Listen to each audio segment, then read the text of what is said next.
আজ ইসলামের সবচেয়ে গুরুত্বপূর্ণ জায়গা কাবা নিয়ে কথা বলবো।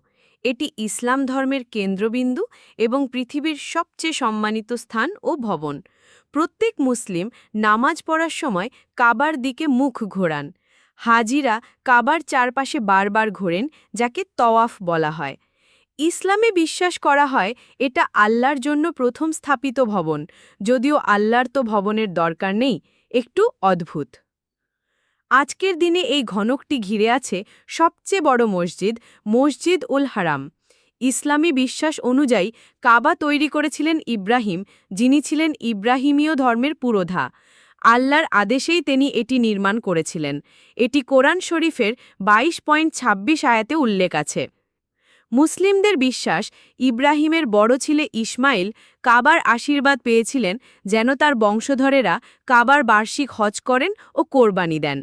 ইসলামী বিশ্বাসে ইসমাইলকে গুরুত্ব ও মর্যাদার সন্তান বলা হলেও বাইবেলে তাকেই ঈশ্বর মনোনীত করেননি, বরং ইসহাককে বেছে নেওয়া হয়। ইব্রাহিমের বিবরণ প্রতিষ্ঠান অনুযায়ী ইসমাইলের মা হাজেরা বাইবেলে ছিলেন তার দাসী, কিন্তু ইসলামে তাকে সরাসরি দ্বিতীয় স্ত্রী বলা হয়েছে। এ ধরনের পার্থক্য সম্ভবত ওই ধারণা থেকে এসেছে যে আরবরা ইসমাইলের বংশধর হিসেবে নিজেদের দেখে, আর ইহুদিরা ইসাকের। ইসলামী বিশ্বাস অনুযায়ী ইব্রাহিম কাবা নির্মাণ করেছিলেন, ইসমাইল তা দেখভাল করতেন এবং পুরাণ আত্মীয়রা একে আল্লাহর ঘর হিসেবে শ্রদ্ধা করতেন। এই জন্য একে বেতুল্লাহ বলা হয়। কোরআনে একে পবিত্র ঘর এবং সম্মানিত ঘর বলা হয়েছে। কাবার কোণায় কালো পাথরটিও ইব্রাহিমই বসিয়েছিলেন বলে বিশ্বাস প্রচলিত। কিন্তু মুহাম্মাদের সময় কাবাকে আরব পৌত্তলিকরা পবিত্র মনে করত, খ্রিস্টান ও ইহুদিরা নয়। মুসলিম ও ইসলামের সঙ্গে ঘনিষ্ঠ কিছু গবেষক দাবি করেন খ্রিস্টান ও ইহুদিরাও কাবার প্রতি সম্মান দেখাতেন, কিন্তু এর কোনো প্রমাণ পাওয়া যায়নি। মুসলিমদের মতে সময়ের সাথে সাথে মানুষ পৌত্তলিকতায় ঝুঁকে পড়েছিল, তাই কাবায় মূর্তি ছিল। তথাপি ইসলামী উৎস থেকে বলা হয় কাবা এক ঈশ্বরের জন্যই উৎসর্গিত ছিল। মুহাম্মদ নবুয়াত দাবি করার পরে কাবায় দাওয়াত দেন, আবার মক্কা বিজয় করে কাবার সব মূর্তি ধ্বংস করে শুধুমাত্র আল্লাহর উদ্দেশ্যে উৎসর্গ করেন।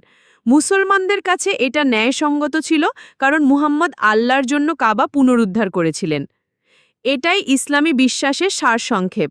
এখন আসি অ-ইসলামী ও আরও বাস্তববাদী দৃষ্টিভঙ্গিতে। প্রথমত, মুসলিমরা কাবার দিকে মুখ করে নামাজ পড়েন কারণ কোরআনে ও মুহাম্মদ তাই করেছেন। তবে মুহাম্মদ নবুয়াত শুরুতে কাবার দিকে নয়, জেরুজালেমের দিকে মুখ করে নামাজ পড়তেন, যেমন ইহুদিরাও করতেন। পরে কিবলা কাবার দিকে বদলে যায়। ইসলামী ইতিহাসবিদ তাবারির বিবরণ অনুযায়ী ইহুদিরা এই নিয়ে মুহাম্মদকে উপহাস করতেন, ফলে কোরআনে এই নিয়ে পাল্টা ব্যাখ্যা ও কিবলা পরিবর্তনের ঘোষণা আসে।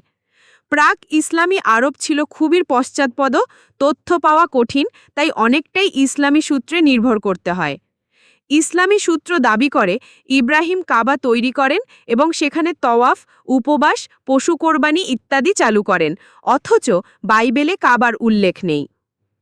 ইসলামে বলা হয় আল্লাহ বাইবেলের ইহুদি খ্রিস্টানের ঈশ্বর, তাহলে কাবা বাইবেলে বা অন্যান্য ইহুদি খ্রিস্টান গ্রন্থে বা কথা ট্র্যাডিশনে নাই কেন? যদি কাবা এতই গুরুত্বপূর্ণ হতো তাহলে ইতিহাস জুড়ে ইহুদি খ্রিস্টানরা সেখানে বারবার যেতেন, অথচ কাবার উল্লেখ কোথাও নেই। মুসলিমদের দাবি ইহুদি খ্রিস্টানরা নাকি তাদের গ্রন্থ বিকৃত করেছে, তাহলে তারা এতটা ঐক্যবদ্ধভাবে কাবার কথা গোপন করল কি করে? এটা যুক্তিগ্রাহ্য নয়। অন্যদিকে ইব্রাহিমের ভ্রমণ পথ বিবরণ বাইবেলেই দেওয়া আছে, আর মক্কা তার ভ্রমণ পথের আশেপাশেও ছিল না, বরং শূন্য, নির্জন মরুভূমি। কিছু মুসলিম ব্যাখ্যা দেন বাইবেলের কিছু বেদি অল্টারের কথাই নাকি কাবা, কিন্তু বাইবেলে বলা আছে ইব্রাহিম বহু জায়গায় বেদি নির্মাণ করেছিলেন।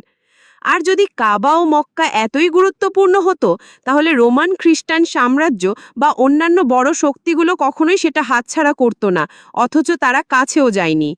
ইতিহাসে অ-ইসলামী অ-আরব সূত্রে মক্কার উল্লেখ অষ্টম শতকের আগ পর্যন্ত নেই। এটি প্রমাণ করে মক্কা ছিল না কোনো বড় ট্রেড সেন্টার, কেবল পার্শ্ববর্তী আরব ও পারসিকেরা মাঝে মাঝে যেতেন। এই দাবি শুধু ইসলামী সূত্রে মেলে।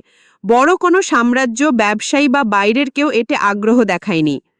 পাওয়া সব প্রমাণ বলে দেয় কাবা মূলত আরব পৌত্তলিকরাই নির্মাণ করেন।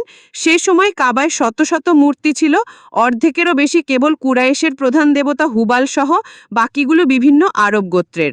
কুরাইশরা ব্যবসায়ী গোত্র ছিল, তাদেরই মাঝে আরবের মূর্তিগুলো স্থাপন হতো।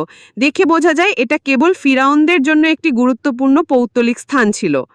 মুহাম্মদ যখন তার নবুয়াত ঘোষণা করেন, শুরুতে কাবাকে গুরুত্ব দেননি, পরে ক্রমে তা তার ধর্মের কেন্দ্র বানান। পুরনো পৌত্তলিক প্রথাগুলোকে ইসলামিক রূপ দেন, যেমন তওয়াফ, ব্ল্যাকস্টোন পূজা।